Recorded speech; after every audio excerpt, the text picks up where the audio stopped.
To what extent should we embrace nationalism? Question 1. Has the federal government of Canada done a sufficient job in promoting a national identity?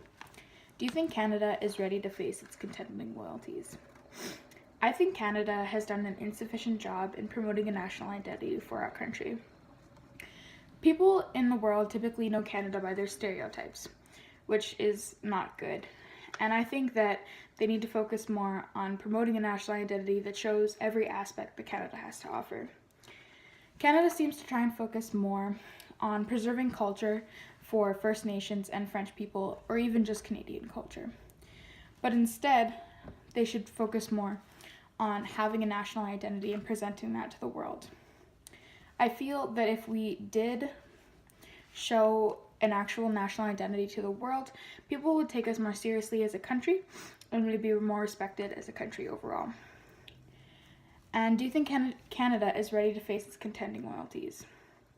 Yes, I do. I think we've matured more as a nation as we've gone on. We have done bad things in the past concerning French people and First Nations. But I think as time has gone on, we've gotten better at preserving the different cultures that we have in Canada, and I think the topic of this has gotten less controversial. And even though we have done things in the past, we are going to have to confront them at some point, and it will come up at one time or another, so we might as well deal with it right now. Question 2. What lessons has history taught us about the nature of nationalism? Please be specific and provide evidence in your response. In history, we can see many negative effects of nationalism and the nature of it. We see that there is a turning point from nationalism to ultranationalism, and sometimes it can be a fine line between the two. If we were only taught what nationalism is by the examples in history, it would make the issue extremely controversial. But that doesn't mean this idea that history has given people about nationalism can't change. In history, we see examples like the Holocaust that can provide a negative feeling towards nationalism and how it can lead to worse, more horrific things such as ultranationalism. In the Holocaust, we see a leader seizing an opportunity of a people so damaged and angered by the war and what it has done to them, so he tells everyone that their problem is solved. This leader, of course, is Adolf Hitler. Germany was blamed for the First World War because the world believed, like discussed at the Paris Peace Conference, that putting blame on someone and making them pay for their sins would create a lasting peace among everyone, so nothing like World War I would ever happen again. Obviously, we know that the complete opposite happened and madness broke out among the Germans. People listened to him because he claimed that he could fix the problems of their country and had been struggling with for years. He used tactics like charisma, indoctrination, and propaganda to gain a strong supportive following.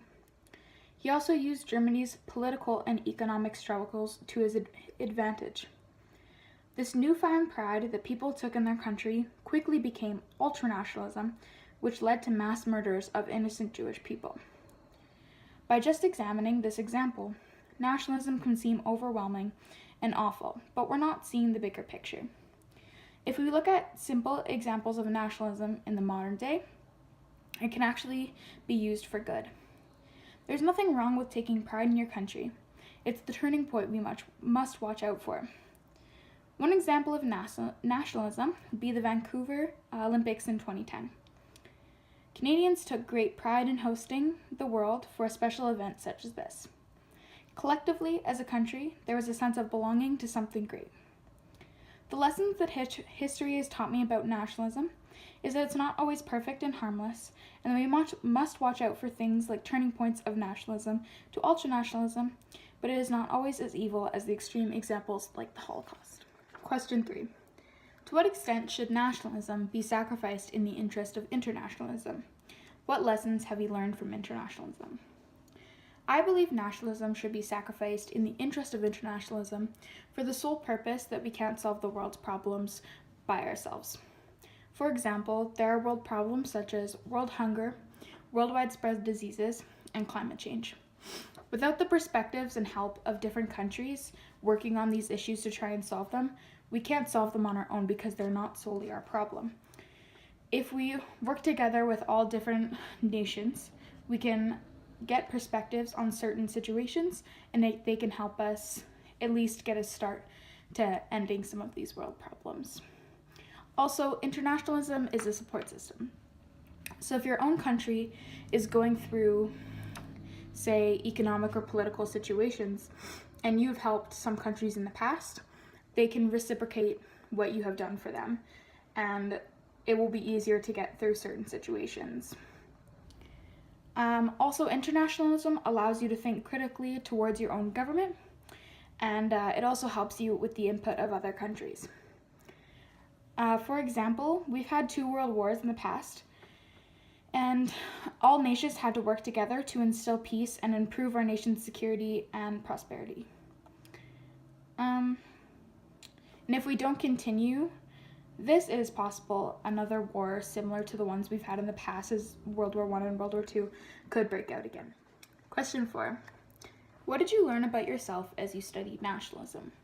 In what ways has this course changed your worldview? This course has changed my worldview because it has showed me the different types of nationalism and why each one is important to recognize.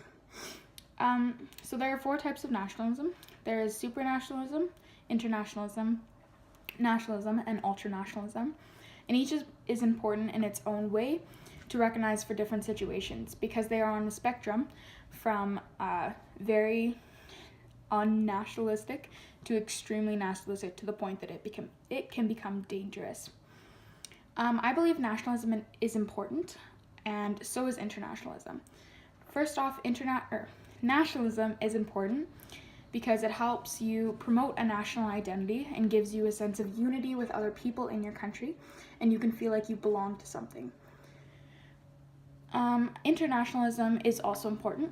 Like I said before, it helps solve problems that we cannot solve on our own. If there are world problems, internationalism can help with that, and is also a support system that can help you during certain times. What have you learned that will stick with you? I think what will stick with me is learning about the world wars in detail, because I knew about them, just who was blamed and what had happened before, but learning about all the details and how people died and all the technologies that went into it will really stick with me. Learning about the wars has also taught me to look out for factors leading to either ultranationalism, genocide, and these could possibly lead to a 3rd world war. So it is important, once again, to look out for the different types of nationalism and seeing the fine line between nationalism and ultranationalism that could lead to genocide or possibly a 3rd world war. How could you use what you learned in this course to help you become a better citizen? I think what I learned in this course was really just to stay informed on what was going on in the world. Every afternoon, we would watch BBC World News, and just watching what was going on in the world made me realize how important it is to stay updated on everything that was going on, possibly because of situations that could happen, and just being a more informed citizen.